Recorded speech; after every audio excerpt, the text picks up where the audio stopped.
प्रधानमंत्री किसान सम्मान योजना के तहत किसान अपनी 20वीं किस्त का इंतजार कर रहे थे कि केंद्रीय कैबिनेट ने 24,000 करोड़ रुपए वार्षिक परिव्यय के साथ 36 योजनाओं को मिलाकर प्रधानमंत्री धन धान्य कृषि योजना को मंजूरी दे दी। इस योजना से 1.7 करोड़ किसानों को लाभ होगा। सूचना और प्रसारण मंत्री अश्विनी वैष्णव ने इसकी घोषणा की है। कैबिनेट ने बुधवार को 6 साली अवधि के लिए इस योजना को मंजूरी दी है। यह योजना 24,000 करोड़ रुपए के वार्षिक बजट के साथ 100 जिलों को कवर करेंगे। अश्विनी वैष्णव ने बताया कि यह योजना फसल कटाई के बाद भंडारण सामर्थ्य बढ़ाएगी, सिंचाई सुविधाएं बेहतर करेगी और कृषि उत्पादों को भी बढ़ाएगी। इस प्रोग्राम से 1.7 करोड़ किसानों को मदद मिलेगी।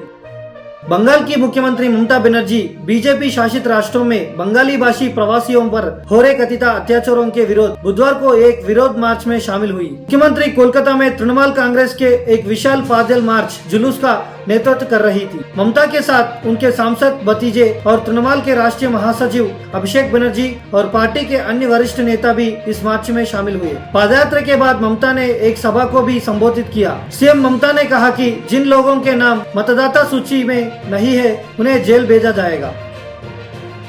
पटना एयरपोर्ट पर मंगलवार रात 9 बजे एक बड़ा विमान हादसा टल गया। दिल्ली से आ रहे इंडिगो के विमान फ्लाइट संख्या 6C2482 ने लैंडिंग के दौरान रनवे पर निर्दिष्ट टचिंग पॉइंट को छू नहीं सका। रनवे की लंबाई कम होने के कारण विमान निर्दिष्ट बिंदु से आगे निकल गया, जिससे पायलट को लगा कि विमान को सुरक्षित रोकना संभव नहीं होगा। पायलट ने त्वरित और साहसिक निर्णय लेते हुए विमान को रनवे के बहुत करीब से दोबारा उड़ान भरवाई। इसके बाद विमान ने आकाश में 4 चक्कर लगाए और स्थिति को नियंत्रित करने के बाद दोबारा लैंडिंग कराई गई। इस दौरान 173 यात्रियों की सुरक्षा को प्राधान्यता दी गई और सभी मानक प्रक्रियाओं को पालन करते हुए विमान को सुरक्षित उतार लिया गया।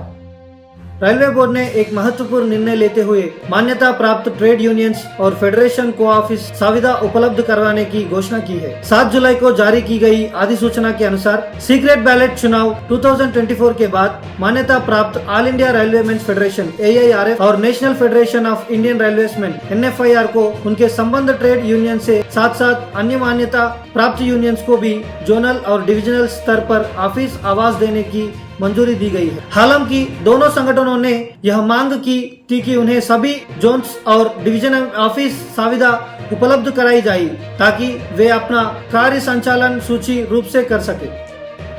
दक्षिण पश्चिम जिले की ऑपरेशन सेल ने बुधवार को अवैध रूप से रह रहे 5 बांग्लादेशियों को गिरफ्तार किया है। इनमें 2 महिलाएं और 1 किशोर भी शामिल है। इसके पास से बांग्लादेश नागरिकता से संबंधित पहचान पत्र मिले हैं। पुलिस ने कानूनी औपचारिकताएं पूरी करके इनको विदेशी क्षेत्रीय पंजीकरण कार्यालय के माध्यम से वापस भेजने के लिए निर्वासन केंद्र के भेजा है। पुलिस उपायुक्त अमित गोयल ने बताया कि 13 जुलाई को टीम को पालम गांव क्षेत्र में कुछ बांग्लादेशियों के आने की सूचना मिली। सूचना के आधार पर पुलिस ने वहां पहुंचकर 5 लोगों को पकड़ा।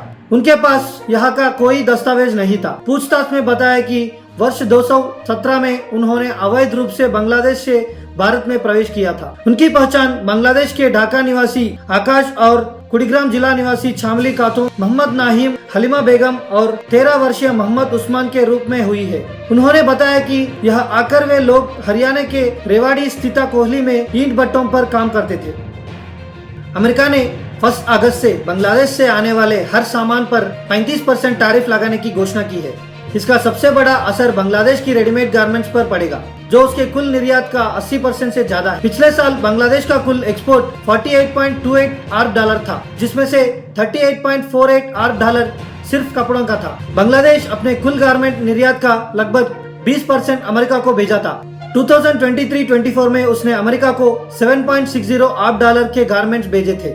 अब 35% आयात शुल्क से उसका एक्सपोर्ट महंगा हो जाएगा, जिससे बांग्लादेश की अर्थव्यवस्था पर गहरा असर पड़ सकता है। बांग्लादेशी मीडिया में ट्रंप को ई टैरिफ फैसले को लेकर गहरी चिंता जताई जा रही है। कहा जा रहा है कि इस देश की अर्थव्यवस्था की नींव हिल सकती है। भारत के साथ तनाव पहले से ही बांग्लादेश की अर्थव्यवस्था पर असर डाल रहा है और अब अमेरिकन टैरिफ से संकट और भी गहरा हो सकता है। असम में एक जनसभा को संबोधित करते हुए कांग्रेस सांसद और लोकसभा में नेता प्रतिपक्ष राहुल गांधी ने बीजेपी और चुनाव आयोग पर तीखा हमला बोला। उन्होंने कहा, मैं सोच समझकर बोल रहा हूँ, कुछ ही दिनों में आप असम के मुख्यमंत्री को जेल जाते हुए मीडिया पे देखेंगे और ये फैसला असम की जनता करेगी। राहुल गांधी ने असम सरकार पर गंभीर भ्रष्टाचार के आरोप लगाए और कहा कि ये लोग दिन रात असम को लूट रही है, हर घोटाले के हिसाब देना पड़ेगा। उन्होंने महाराष्ट्र का उदाहरण देते हुए कहा कि वह हाल ही में हुए चुनाव में बीजेपी और चुनाव आयोग ने जबरदस्त चीटिंग की। 4 महीने में 1 करोड़ नए वोटर जुड़ गए। हमने चुनाव आयोग से वोटर लिस्ट और बूथ की वीडियोग्राफी मांगी, लेकिन कुछ नहीं मिला। राहुल कहते हैं, उन्होंने ये भी दावा किया कि कांग्रेस की नई टीम तैयार हो चुकी है और जल्द ही इसकी नतीजे सामने आएंगे। रशिया उक्रेन युद्ध के बीच अमेरिका और नाटो भारत पर दबाव बढ़ा रही है। नाटो महासचिव मार्क रूट ने चेतावनी दी है कि अगर भारत, चाइना और ब्राजील रशिया से आर्थिक संबंध बनाए रखते हैं तो उन्हें कठोर सेकेंडरी प्रतिबंधों का सामना करना पड़ेगा। अमेरिका सांसदों के साथ बैठक में रुtte ने कहा, अगर आप बीजिंग, दिल्ली या ब्राजील में है तो सोचिए यह फैसला आपके लिए कितना भारी पड़ सकता है। रुtte ने स्पष्ट कहा कि यदि रशिया के साथ व्यापार जारी रहता है और पुतिन शांति को गंभीर रूप से नहीं लेते तो 100% सेकेंडरी प्रतिबंध लगा जाएगा। उनका मकसद है कि भारत और चाइना पुतिन पर दबाव बनाए। चाइना और पाकिस्तान की दोस्ती जग जाहिर है, लेकिन एस जयशंकर ने पाकिस्तान की मौजूदगी में ही चीन को 2 टूक कह दिया कि आतंकवाद सिर्फ आतंकवाद होता है। एससीओ की विदेश मंत्रियों की बैठक में जयशंकर ने पहलगाम हमले को आतंकी हमला बताते हुए कहा कि एससीओ का मूल उद्देश्य आतंकवाद और उग्रवाद से लड़ना है। पिछली रक्षा मंत्रियों की बैठक में भारत ने ज्वाइंट स्टेटमेंट पर इसलिए लिखावट नहीं की थी क्योंकि उसमें पहलगाम अटैक को आतंकी हमला नहीं माना गया था। इस बार जयशंकर ने साफ संदेश दिया और चाइना को पिछली चूक याद दिला दी।